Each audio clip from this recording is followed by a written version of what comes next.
Hello বন্ধুরা, কেমন আছো? আশা করি আপনারা সবাই ভালো আছো। আমি সকাল আপনাদের মধ্যে ব্লগ নিয়ে আসছি। দেখেন কয়টা বাজে, 7টা বাজে এখন। দেখেন এত কুয়াশা, কুয়াশার মধ্যে আরও ভাই আমি দেখেন এত কুয়াশা। 7টা বাজে, 7টার সময় আমি আইছি স্নান করার জন্য। দেখেন আমি ঘাটের মধ্যে শরীর গোসাইতেছি স্নানের জন্য। আপনারা দেখতেছেন এত সকালে খেয়ে খেয়ে স্নান করেন? আবার অবশ্যই কমেন্ট করে জানাইবেন। আমি ঠিকই প্রতিদিন সকালে স্নান করিলেই, সকাল স্নান করিয়া ঠাকুর করে দিয়া তারপরে রান্নাবান্না করি। এর আগে রান্নাবান্না করি না। তারপরেও দেখেন আমি সাবান নিয়া শরীর গোছাইতেছি আর আমার ছেলে ভিডিও করতেছে। আমি তো আর ভাবতে মানে আমি জানতাম না আমার ছেলে যা করতেছে, কিন্তু পরে দেখি আমার ছেলে ভিডিও করে। তারপরে শরীর গোছাইয়াও দেখেন আমি পানির মধ্যে নামে গেছি। ভাই গো ভাই, এত ঠান্ডা, এত ঠান্ডা, পানি দিলেইছি এখন আর ঠান্ডা নাই। তারপরে আমি দেখেন সারা শরীর ভিজাইয়া আমি স্নান করে লিছি, করিয়া আমি উঠি আইরাম। শীতকালে খাবার আমারে কি করবো, তারপরে স্নান না করলে ভালো লাগে না, শরীর খালি ভারী ভারী লাগে। তারপরে আমার ছেলেরও স্নান করা শেষ। দেখেন আমার ছেলে স্নান করে, আমার ছেলে আবার ঠাকুর দিতেছে আর আমি স্নান করে আইছি। দেখেন আমার ছেলে ঠাকুর ঘর পরিষ্কার করে নিতেছেন মুছিয়া। আর আমার ছেলেও আমার সাথে স্নান করে, হ্যাঁ ঠাকুর দেয়, আমিও ঠাকুর দিই, আমরা দুইজনই বাটিয়া দিই। তারপরেও দেখেন আমার ছেলে কি সুন্দর করিয়া মুচ্ছা নিতেছে ঠাকুর ঘর। আর আমার ছেলেও ভাই ঠাকুর দেয় আর আমি দেখলেন আজকে কুয়াশার মধ্যে কত মানে এত সকাল স্নান করছি। আমি স্নান করে দিয়েছি, আমার বড় ছেলে স্নান করে দিয়েছে, ঠাকুর দিতেছে। এত কুয়া, তা বলে বুঝাইতে পারবো না। কালকে বলছিলাম না ব্লক ডিজিটাল বাংলাদেশ, ঠিকই ডিজিটাল বাংলাদেশ। কারণ বলে দিই সংক্রান্তির আগে আগে ঠান্ডা ফেলায়, এখন ফেলাই বাদে, তাই বলছি। এত কুয়াশা, আমার ছেলের আজকে স্কুলে দিছিল কুয়াশার জন্য। বলছে দরকার নাই রে বাবা স্কুলে যাওয়া, যদি ঠান্ডা লাগে উপায় আছে, যে কুয়াশা হালকা বাতাস। কিন্তু আমার চান শেষ, আমার বড় ছেলেরা চান শেষ। এখন চা খাইমু।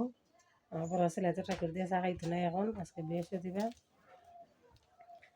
আর আমি খালি চা খাইমু একা আর আমার ছোটো ছেলে। চা খাইয়া রান্না বান্না বসে ছোটো মাছ 4টা রাখছিলাম, ছোটো মাছ রান্না করবো করিয়া তারপরে কি করি আপনার সাথে সেরকম। এত কুয়াশা এখনও দেখেন স্নান টান করে আইছি সব কিছু।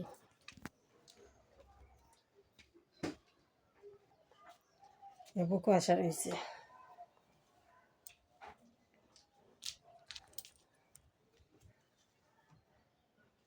আমার ছোটো ছেলে তার যেটির সঙ্গে হয়ে যাইত রেডি হইয়া বাড়াই গেছে। বলছে এত ঠান্ডার মাঝে খাম না, এখন আমি যাইব তাইলে চা করমু, চা খাইমু। আপনারা সাথে দেখেন, দেখতে পারবেন সব কিছু। আমার চা রেডি বন্ধুরাও দেখেন।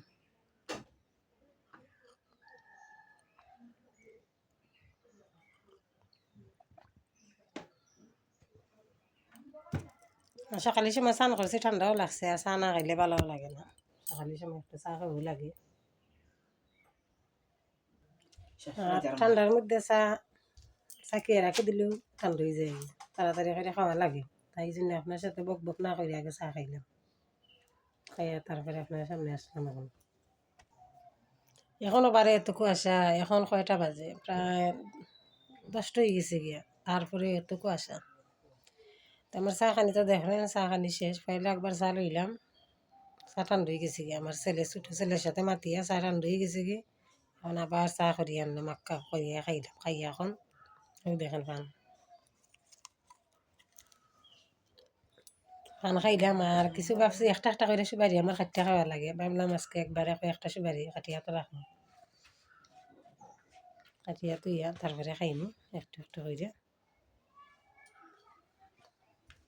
তারপরে আজকে সন্ধ্যার সময় মাস্টারদের ঘরে ভাত খাইছি। সন্ধ্যার সময় খাইছি, পেটও কি দানা। এখন কয়টা বাজে? রাত বাজে 10টা। 10টার দিকে আমি কি করতেছি, দেখেন চা খাইতেছি। আপনারা দাঁড়ান, আমি টাইম দেখাইতেছি 10টা কত বাজে, আপনারা দেখলেও বুঝতে পারবেন। দেখেন 10টা 45 বাজে, এখন আমি চা খাইয়ে নিতেছি। আজকে আমার ছেলেও ভাত খাইছে না, আমিও ভাত খাইছি না, সারা ভাত তরকারি আমাদের রয়েছে, আলু সিদ্ধ ভাত।